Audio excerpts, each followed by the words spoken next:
Two people helped my spouse and me fix things. We told the press about her lies together. Like everyone else here who is 28 years old, I always thought my marriage was perfect. That false hope fell apart when I found out that my 27-year-old wife Sarah V. has been living two lives for years. I thought that writing down my ideas would help me organize them, even though I'm still trying to figure out this hard problem. Plus, if you have any tips, you guys might be helpful. Sarah has always loved her family and stays at home to raise her kids. Every family, not just ours. She is the type of woman who is always in touch with her parents and always tells me to talk to my own parents and brothers whenever I can. There are 3 people in her big family, 2 sisters, 1 brother, and their wives and children. She gets along well with all of them. That was her dream all along, to have our own family one day. We had just started trying to make that happen. The person who holds her family together is Sarah. Maybe it's because she is the oldest daughter, or just because she loves her family. No one in her family does anything without first going through her. Because of this, it wasn't a surprise that she took care of her sick mother. Because her mother was sick, her parents, who were getting older and live alone, needed help. At first, Sarah went to her folks' house every weekend. It looked like the trip was hard on her because they lived out of town, but she never said anything bad about it. She was tired every time she came back, and there were times when she didn't want to go to their place. No matter what, she always went. As I said, she would give up everything for her family. It was different after a month. She was getting more and more excited to see her parents. There were times when she would leave early in the week and not come back until Monday. I didn't really think about it until Monday when she got home. I was told that her last day of stay was Wednesday. I had to tell her that she had family back home as well. She says she's sorry and that she chose to stay home on Friday even though her parents needed help around the house. There were signs in her home that Sarah's had been there. Lack of. It wasn't easy for me when my wife had to work 3 or 4 days a week, every week. I tried to be understanding. I was missing her more and more. Her absence made it harder for us to follow through with our choice to start trying for a baby, which we had just made. For most of the week, she was away from home, and when she got back, she was pretty tired. It wouldn't really be her until one day had passed since she came back. We only had a few days a week to try to have a child, which, if you've ever been there, you know isn't enough. I told her about this one day. I tried hard not to sound like I was blaming her.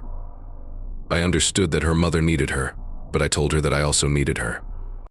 I let her know how hard it was for me to be away from her and that we couldn't try to get pregnant if she wasn't living with us most of the time. She began to cry right away.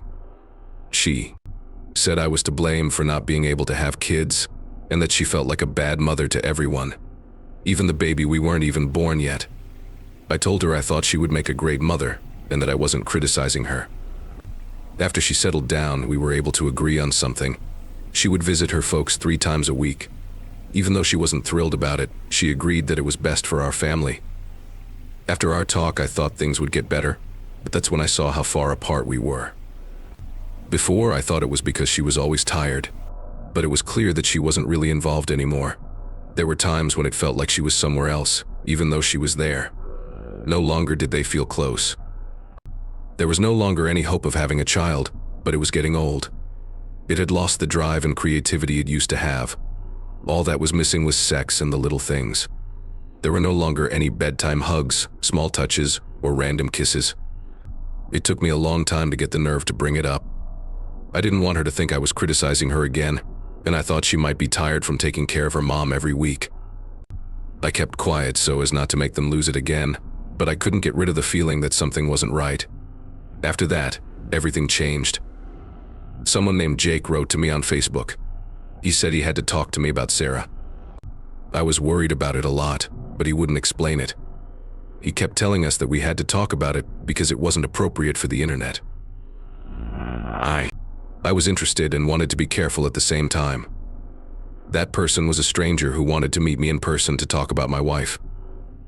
I thought about it for a while and decided that meeting him in public wouldn't be bad. I picked a cafe not too far from where I live as the place to meet. The Jake I met in the cafe was very different from the Jake I saw online. For some reason, Jake didn't look like himself. He had bags under his eyes from not getting enough sleep. There was no way for me to tell if he was nervous or sad. He walked over to sit down with me and put out his hand when he saw me. He moved around a bit on the chair after saying hello. He told me, I've been seeing Sarah for a few months when I asked him what was wrong with my wife. It felt like a ton of bricks hit me. It took me a while to figure out what I had heard before I could say anything. He kind of explained why we haven't been together as much lately, even though I didn't want to believe it. He went on to say that he thought he was the only one who had been seeing her before I could answer. He lived in the same city as her parents, so he would meet her whenever she came to visit. In the end, he found out that she was married when Facebook randomly mentioned me to him. He saw that I was married to his woman when he looked at my account. It was much worse to learn this than to learn that. My wife had been cheating on me. She was being mean to this man. She had a new life with a guy in a different place. For a split second, I thought this was some kind of complicated joke. I'm sorry to say it. When I did say something, I told him to stay away from my wife and me. I told him to try his ruse on someone else because it wasn't funny to me. Jake didn't say anything. He just pulled out his phone and showed me some pictures of him and Sarah. There were pictures of the two of them on dates, in restaurants, parks, and their cars. She wasn't just sleeping with this jerk, she was dating him. That made the betrayal even worse in some way. Jake told me he started to doubt her because she never took him back to her house. He kept saying that he lived in a much nicer house than hers, but she said she wasn't sure. When Facebook offered me as a friend, he saw her in my profile picture with me. He then looked through my account and saw that I had hundreds of photos that made it clear that we were married. I told him it didn't make sense. I told him that he would have seen some of the pictures of us on our social media pages. In particular, I remember that she showed me a bunch of pictures from a trip we took the year before. Jake just shrugged and said, "I didn't see anything." I pulled out my phone and went to my spouse's social media pages. I felt like I had been completely cleaned out as I read everything. I thought it was impossible. She had really taken down every post that had me in it so that her affair partner couldn't find me. Since she already put them up, I have no reason to go back. I wouldn't have done it if Jake hadn't given me a reason to. It looked like I had no idea who she was. Jake said he was sorry for hurting me in this way and apologized. The rational part of my brain knew he was also a victim, but the emotional part of my brain was still mad at him and wouldn't accept his sorry. He wasn't the one whose marriage turned out to be fake, so he wasn't as much of a victim as I was. I sighed and told him I got it. I also thanked him for making the tough choice. She told me that she stays with her mom every weekend. She probably spent half of this time with you. Jake agreed when she told him she was taking care of her mother. If she didn't come back for a few days without giving a reason, he thought it was odd, but she told him she was with her mother. It looks like we both had a good reason, her mother. He trusted her too, like I did, so he never thought to ask about it. As our talk went on, things began to make sense. It turned out that she was a very careful liar. So she wouldn't give Jake any personal information by mistake. She mostly told him the truth about her family, her job, and her mother's health. She only told Jake lies about where she lived and whether she was married. She took advantage of the fact that she was a loved daughter to keep us from looking into any problems too closely.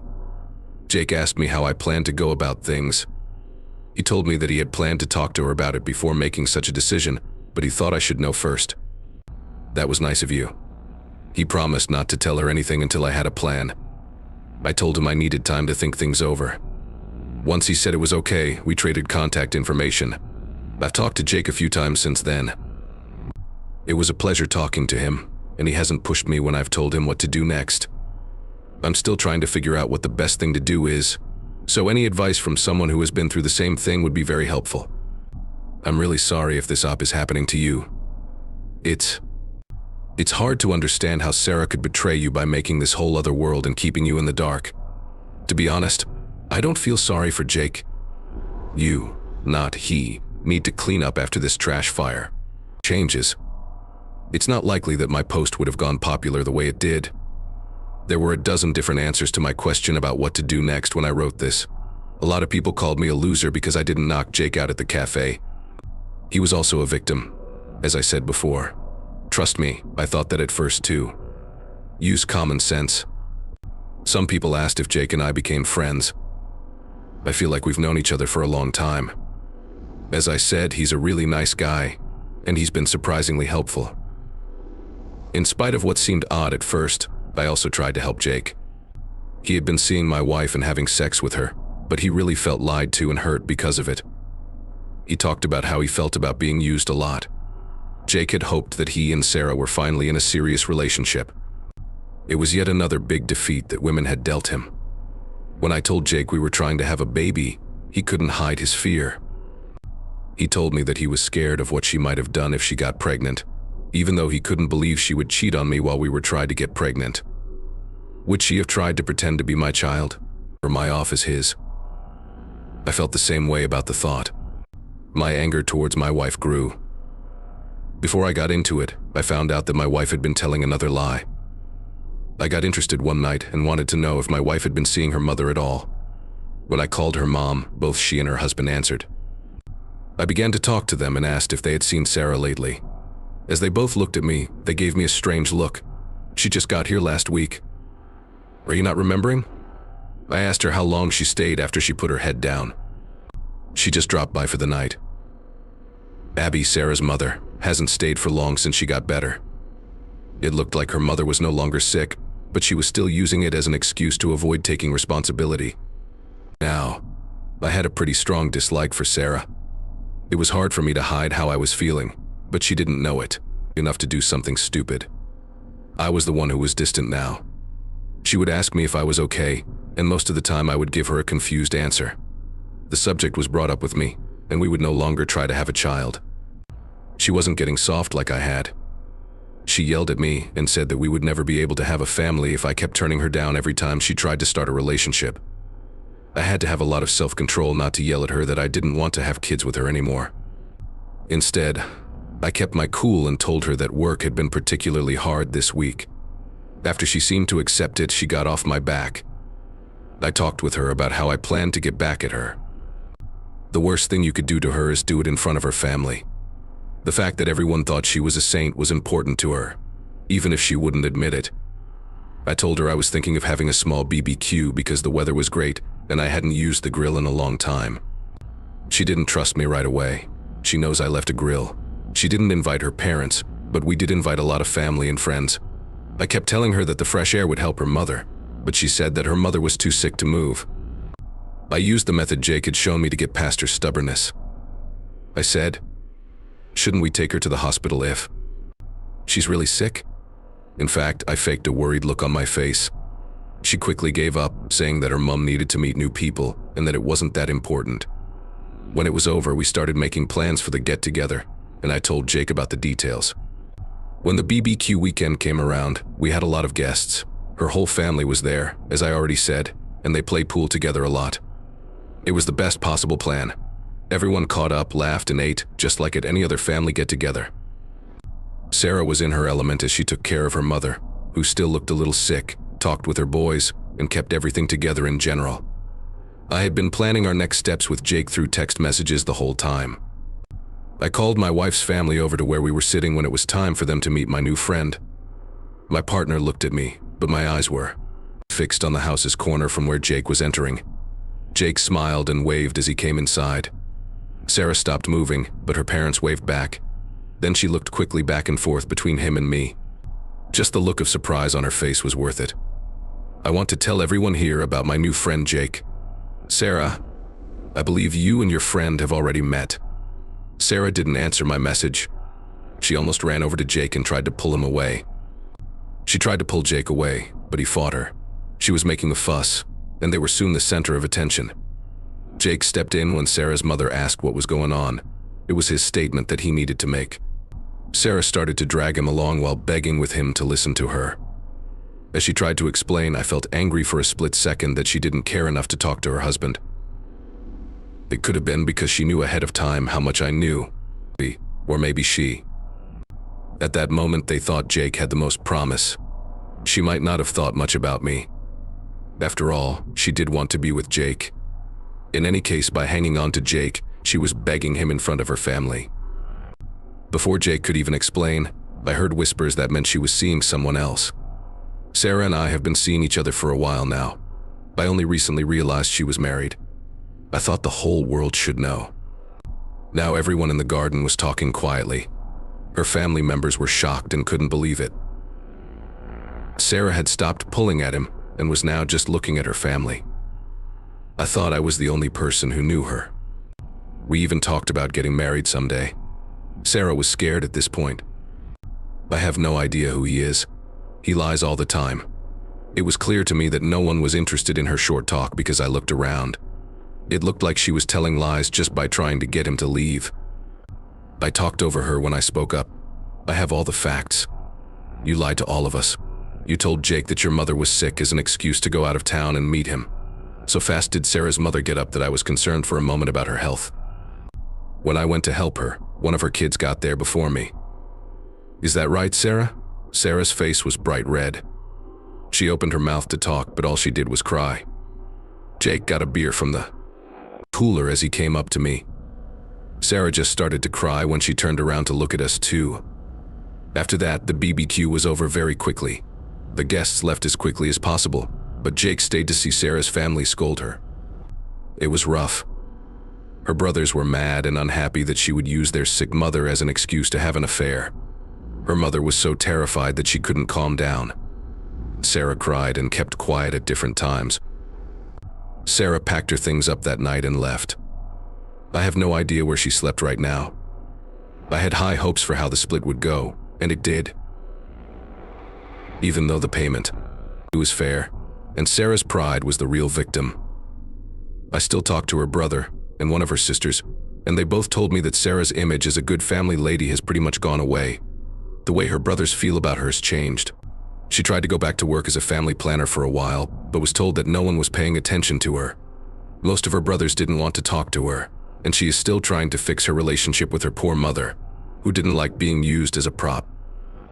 During the split, she called me a few times. She tried to defend herself by telling me that the thought of always having to be the perfect daughter and mother was too much for her. She didn't feel that much stress with Jake. Even when she said her mother was sick, she would always leave him. She didn't care about him.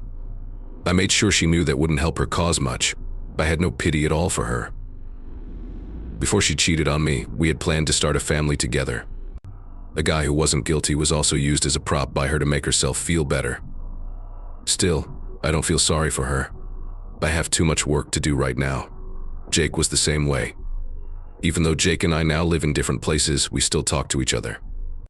After telling me he was moving on, he started talking to another woman. Good job, sir. Things are hard for me now that I'm divorced, but I've already given Sarah her due place in the past. I might move on too one day. Well done, Op, you really made Sarah feel bad. Really, I can't help but laugh at what a joke it all is. Sarah thought she could handle a side guy in her mother's illness. The moment she realized it, she had the cutest little world ever. I wish I could have seen the smile on her face. She got burned when she played with fire. Right now, she's trying to save her image by telling everyone that she's still the best daughter.